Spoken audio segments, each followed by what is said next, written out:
સાબરકાંઠાના ઈડરમાંથી આ સમયના સૌથી સનસનાટીભર્યા સમાચાર સામે આવી રહ્યા છે, જ્યાં સ્ટેટ મોનિટરિંગ સેલની ટીમે એક મોટા ઇન્ટરનેશનલ કોલ સેન્ટરનો પર્દાફાશ કર્યો છે. ચોંકાવનારી વિગત એ છે કે આ આખું કૌભાંડ ઈડર બરવાવ રોડ પર આવેલા ભાજપના પૂર્વ ઉપપ્રમુખ મુકેશ સોલંકીના બંગલામાં ધમધમી રહ્યું હતું.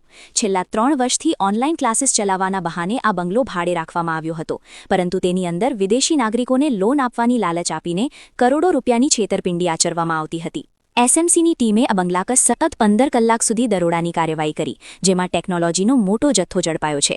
સર્ચ ઓપરેશન દરમિયાન પોલીસે 40 mobile phone, 12 laptop, 4 high speed router અને અન્ય ઇલેક્ટ્રોનિક સાધનો સહિત લાખોનો મુદ્દામાલ જપ્ત કર્યો છે.